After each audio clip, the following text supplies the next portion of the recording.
लग्नाचं जाळं पर्व 2 भाग 31. तुला शांतपणे ऐकताच येत नाही का रे? समोरच्याला बोलू देत ना जरा. ते आधीच पाण्याच्या फुग्यासारखं भस्कन फुटायचं. तिकडे बस जाऊन निमूटपणे. दीक्षाने त्याला दम दिला. पण तू बसतोस की नाही? दीक्षाने कमरेवर हात ठेवले तसा दक्ष तणतणत जाऊन चेअरवर जाऊन बसला. बोल आता. दक्ष राग कंट्रोल करत म्हणाला. आता पुढे. दिव्या ज्या मुलाच्या प्रेमात पडले त्यालाच भेटायला गेले होते मी. आधी ऐकायचे पूर्ण. तिला बोलायला म्हणून तोंड उघडलेला दक्षला दीक्षाने दटावलं. तसं तो तोंड बंद करून बसला. तूही त्या मुलाला अगदी व्यवस्थित ओळखतोस दक्ष. दीक्षा शांतपणे म्हणाली. मी? दक्षचे डोळे मोठे झाले. कोण आहे तो? उत्पल. दीक्षा म्हणाली. उत्पल? 1 मिनिट. उत्पल म्हणजे आपल्या ऑफिसमधला उत्पल?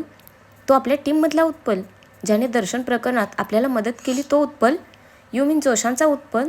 दक्षने आश्चर्याने विचारलं. वेगवेगळ्या प्रकारे बोललास म्हणून त्याचं नाव बदलणार नाही आहे दक्ष. होय, तोच उत्पल. ज्याने दादाच्या प्रकरणात आपली मदत केली ना तोच, दीक्षा म्हणाली. उत्पलचं नाव ऐकून दक्ष जरासा शांत झाला. पण आय डोंट गेट इट. त्यांची भेट कशी झाली? म्हणजे ना दिव्या आणि तो एका शाळेत होते ना एका ऑफिसमध्ये आहेत. मग? दक्षने प्रश्न केला. तू आणि मी एका शाळेत होतो का? दीक्षाने भुवया उंचावल्या. त्याचा काय संबंध? दक्षने तोंड वाकडं केलं. अरे संबंध नाही कसा. आपण ना एका शाळेत होतो ना एका कॉलेजमध्ये. ना आपले कॉमन फ्रेंड्स होते. एकच कॉमन फॅक्टर होता. तो म्हणजे दिवी. आणि तेही आपल्याला नंतर कळलं. तरीही आपली भेट झाली आणि आपण प्रेमात पडलोच ना. भेट व्हायची तर कशी होतेच दक्ष. आणि तसंही असं म्हणत दीक्षाने दिव्याने तिला सांगितलेली त्यांची स्टोरी सांगितली. I see. पण मग दिव्या याआधी काही बोलली का नाही? दक्षने विचारलं. हो, जसं काही तुम्ही तिचं ऐकणारच होतात. आता निदान माझ्या धाकापायी शांतपणे ऐकलंच तरी. तेव्हा तर थैथयाट केला असतास. दीक्षा नाक मोडत म्हणाली. एवढा पण मी वाईट नाही हां बायको. दक्षने नाक फुगवलं. दिसलं ते. दीक्षाने तोंड वेंगाडलं. तू चिडवू नकोस हां मला. चल, मला बोलायचं दिव्याशी. दक्ष उठला. दक्ष प्लीज जरा दमाने. मला सांगत नाही म्हणजे काय? दक्ष तोंड फुगत म्हणाला. वहिनी तेवढी जवळची. दादा ते काय असतं रे भाऊ? बडबडत तो बाहेर निघाला. हुप्प्या तिला काही बोलायचं नाही. दीक्षा ओरडली तरी तो गेलाच बाहेर. पाठोपाठ तीही कपाळावर हात मारत त्याच्या मागे गेली. दिव्या तिच्या रूममध्ये नखं कुरतडत फेऱ्या मारत होती.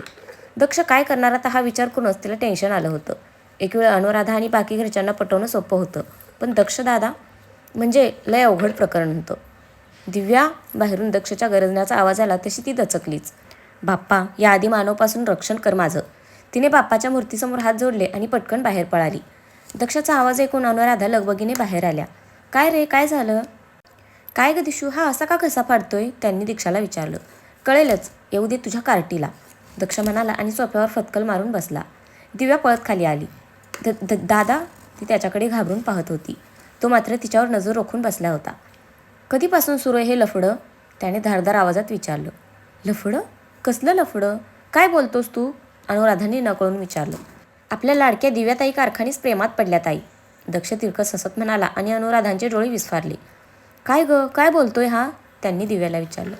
ते म्हणजे आई मी सांगणारच होते. दिव्या अडकळत म्हणाली. कधी? तुझ्या आणि उत्पलच्या एंगेजमेंटच्या दिवशी? दक्षने जरबेने विचारलं. दीक्षाने चमकून त्याच्याकडे पाहिलं तर अनुराधाही आश्चर्याने पाहत होत्या. नाही दादा, ते तसं काही नाही. म्हणजे ऐकून घे ना. दिव्या अजूनही तिच्या नादात बडबडत होती. दक्षने कपाळावर हात मारला. आई ही ट्यूबलाईट कुठून आणलेस उचलून? त्याने नकारार्थी मान डोलावली. अगं म्हशे, नीट ऐकलं नाहीस का मी काय विचारलं? त्याने दिव्याकडे पाहिलं. नाही म्हणजे तू म्हणालास कधी सांगणार होतीस? माझ्या आणि उत्पलच्या एंगेजमेंटला का? बोलता बोलता दिव्याचे डोळे मोठे झाले. तिने दीक्षाकडे पाहिलं. ती मिश्किल हसत होती. तिने अनुराधांकडे पाहिलं.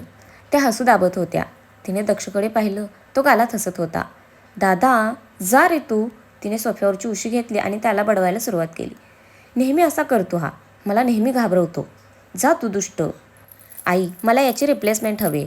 हा असला कुचका दादा नको मला. जा तिकडे. दिव्या रडक्या आवाजात दक्षला मारत होती आणि तो हसत होता. त्याने उशी पकडून तिला जवळ ओढलं आणि मिठीत घेतलं. बावळट ध्यान म्हणून समोरचा काय बोलतो त्याकडे लक्ष द्यावं, कळलं? त्याने तिच्या टपलीत मारली. थँक्यू दादा. थँक्यू. दिव्याने खुशीत त्याच्या गालावर पप्पी दिली. ओ मॅडम, अजून वर परीक्षा बाकी आहे. बोलव तुझ्या हिरोला उद्या घरी. पण त्याला सांगायचं नाही हां आपलं काय बोलणं झालंय ते. नाहीतर बघ मग. दक्ष म्हणाला. नाही सांगणार. दिव्या डोळा मारत म्हणाली. तसे सगळे हसायला लागले. बराच वेळ चौघे गप्पा मारत बसले होते. इकडे तो मात्र बेचैन होऊन त्याच्या रूममध्ये अर्जाऱ्या मारत होता. त्याचं काम अगदी शेवटच्या टप्प्यात आलं होतं. आत्तापर्यंत कुणालाच त्याच्यावर संशय आला नव्हता. बस एकदा हे काम झालं की कारखानिसांच्या साम्राज्याला सुरुंग लागलाच म्हणून समजा. विचार करूनच त्याच्या चेहऱ्यावर क्रूर हसू आलं आणि त्याने शिळ वाजवत पुढचं प्लॅनिंग करायला सुरुवात केली. दिव्याशी बोलून दीक्षा त्यांच्या रूममध्ये आले. दीक्षाने हाक मारली. बोला सरकार, दक्ष नाटकी आवाजात म्हणाला. मला ना एक प्रश्न पडलाय. एरवी तर तू काही सांगितलं की 1000 प्रश्न विचारून त्याचा किस पाडतोस आणि आज दिव्याच्या बाबतीतली एवढी मोठी गोष्ट कळूनही शांत आहेस आणि चक्क एका फटक्यात तयारही झालास. हा चमत्कार कसा काय झाला? दीक्षा त्याच्याकडे पाहत म्हणाली. कोण म्हणालं मी तयार झालोय? दक्ष खांदे उडवत म्हणाला. अरे बाहेर तर तू उत्पल देव्याच्या एंगेजमेंटपर्यंत पोचलेली तुझी गाडी आणि आता काय असं बोलतोयस? तुझं ना मला काही कळतच नाही यार, दीक्षा वैतागून म्हणाली. तुझी परपटर करून झाली असेल तर मला बोलू देशील का आता? दक्ष म्हणाला तसा दीक्षाने त्याला लूक दिला. बोल, ती म्हणाली. हे बघ दीक्षा, दिव्या माझी एकुलती एक बहीण आहे आणि तिला सगळं बेस्ट मिळावं असंच नेहमी भाईला आणि मला वाटत आले. उत्पलला मी ओळखतो, म्हणजे तितकासा नाही, पण जेवढं त्याच्याशी बोललोय त्यावरून तरी तो चांगला मुलगा वाटतो.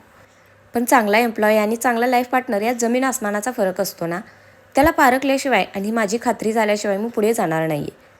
माझा तुझ्यावर आणि दिव्यावर पूर्ण विश्वास आहे दीक्षा, पण आजकाल हे जग पूर्वीसारखं राहिलं नाही आहे. छुपे शत्रू आसपासच असतात आपल्या आणि आपण त्यांच्यावर डोळे झाकून विश्वास ठेवतो. माझा दिव्याच्या प्रेमात पडण्यावर आक्षेप नाही आहे, पण हेही तितकंच खरं की दिव्याला मिळवणं एवढं सोपं नसणारे उत्पलसाठी. थोडी मेहनत तो उसे भी करनी पडेगी, दक्ष म्हणाला. दक्ष, ट्रस्ट मी, उत्पल खरंच चांगला आहे. मलाही पारख आहे हा माणसांची, दीक्षा म्हणाली. No doubt about that. आता तुझी चॉईस मी आहे म्हटल्यावर तेवढे क्रेडिट तर तुला द्यावंच लागतंय, दक्ष कॉलर टाईट करत म्हणाला. वाटलंच मला. अजून जय जय दक्ष कसं नाही झालं? सेल्फ ऑब्सेट माणूस, दीक्षाने नाक मुरडलं. तसा दक्ष हसायला लागला. बरं ते बायको, तेवढं ते स्वीट डिशचं बघ ना, अजूनही तोंड कडूच आहे माझं, दक्ष तिला जवळ ओढत म्हणाला. जा तू, छळवादी कुठला, एका अट्टीवर, दीक्षाने त्याच्या गळात हात गुंफले. काय? दक्षने तिच्या गालावरून बोट फिरवलं. दिव्या आणि उत्पलला जास्त त्रास द्यायचा नाही. बोल, मंजूर, दीक्षा भुवया उंचावत म्हणाली. ओके ठीक आहे, जास्त नाही देत, थोडासा देतो, दक्ष डोळा मारत म्हणाला. दक्ष, दीक्षाने त्याच्या खांद्यावर फटका मारला. तू ना, दक्षने तिला पुढचं बोलूच दिलं नाही. त्याआधीच त्याने त्याची स्वीट डिश मिळवली होती. दिव्या आज खूप खुश होती. तिचा अजूनही विश्वास बसत नव्हता. दक्षने उत्पलला भेटायला बोलावले त्यावर. दिव्या, अनुराधांनी तिला हाक मारली. हां आई, ती त्यांच्या शेजारी बसली. तू याआधी कधी उत्पलविषयी का बोलली नाहीस? त्यांनी विचारलं. आई, खरं तर मला खूप आधी सांगायचं होतं तुला. मला उत्पल आवडायला लागला अगदी तेव्हापासून. पण त्यावेळेस सिच्युएशन वेगळी होती. दादामुळे आधीच तू टेन्शनमध्ये असायचीस. दादाही तेव्हा काही ऐकण्याच्या मनस्थितीत नसायचा. अशा वेळेस मी जर उत्पलविषयी सांगितलं असतं तर अजूनच प्रॉब्लेम झाला असता. दिशू वहिनीमुळे का होईना, पण आज दादाने निदान माझं ऐकून तरी घेतलंय. जर तो गेल्या 2 वर्षातला दादा असता तर ते कधीच शक्य नव्हतं. तसंही उत्पल आणि मी ठरवलं होतं, तो सेटल झाला की त्याच्या घरच्यांना घेऊन येईल आणि रितसर लग्नाची बोलणी करेल. पण त्याआधीच वहिनीने आम्हाला पाहिलं आणि मग हे सगळं झालं, दिव्या म्हणाली.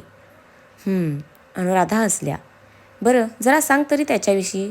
त्या असं म्हटल्यावर लगेच दिव्याने तिचा फोन काढून त्यांना फोटो वगैरे दाखवायला सुरुवात केली. बराच वेळ दोघी गप्पा मारत होत्या. दिव्याच्या चेहऱ्यावर आनंद झळकत होता. अनुराधांनी मनातल्या मनात देवाचे आभार मानले आणि सगळं नीट होऊ देत म्हणून प्रार्थनाही केली.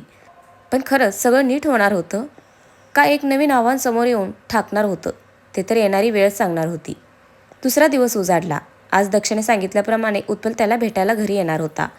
अजून तरी दक्षने कार्तिक व्यतिरिक्त बाकी कुणाला या गोष्टीची कल्पना दिली नव्हती. दक्षच्या आज बाहेर मीटिंग्ज असल्यामुळे तो ऑफिसला गेला नव्हता. संध्याकाळ झाली तशी दिव्याची गडबड सुरू झाली. अनुराधा आणि दीक्षा फक्त हसू आवरत तिची धांदल पाहत होत्या. उत्पलला हे आवडतं, उत्पलला ते आवडतं करत तिने नाथा काकांना भंडावून सोडलं होतं. दिव्या, दक्षाचा धारदार आवाज आला. तो अजून कारखानिसांचा जावई झाला नाहीये. त्याने सोफ्यावर बसून तिची कान उघडणी केली आणि दीक्षाने त्याच्यावर जळजळीत कटाक्ष टाकला. तुला काय झालं नजरेने अंगार बरसवायला? आता काय घोडं मारलं मी तुझं? दक्षने तिच्याकडे पाहत विचारलं. कसा बोलतोस रे तिला? डोमकावळा कुठला? दीक्षाने त्याला चिमटा काढला. आई गं, कसली जहाल बायको मिळाली रे बाप्पा. पुरुष तक्रार निवारण समिती वगैरे असेल तर शोधतो. माझी बायको माझ्यावर अत्याचार करते म्हणून सांगतो जाऊन, दक्ष हात चोळत म्हणाला. गप हा तू, दीक्षा काही बोलणार तो सिक्युरिटी गार्ड उत्पलला घेऊन आत आला. हाय उत्पल, ये. दीक्षाने उठून त्याचं स्वागत केलं. हॅलो वहिनी, हॅलो सर. उत्पलने दोघांना ग्रीट केलं. त्यांचा आवाज ऐकून अनुराधा बाहेर आल्या. उत्पल, आमच्या आई. दीक्षाने ओळख करून दिली. नमस्कार काकी. उत्पल त्यांच्या पाया पडला. अरे राहू देत, बसा ना तुम्ही, अनुराधा हसून म्हणाल्या. त्यांना उत्पल पहिल्या नजरेत आवडला होता. काकी प्लीज मला उत्पलच म्हणा. तो म्हणाला तशी त्यांनी होकारार्थी मान डोलावली. उत्पलची नजर दिव्याला शोधत होती. ती मात्र किचनमध्ये रमली होती. तू जिची वाट पाहतोयस ती तुझ्या खातिरदारीत गुंतली आहे. सकाळपासून सुरू आहे मॅडमचं. दीक्षा डोळे मिचकावत म्हणाली तसा उत्पल ओशाळून हसला. तर फ्रेंड्स, आजचा भाग कसा वाटला नक्की कमेंट करून सांगा. धन्यवाद.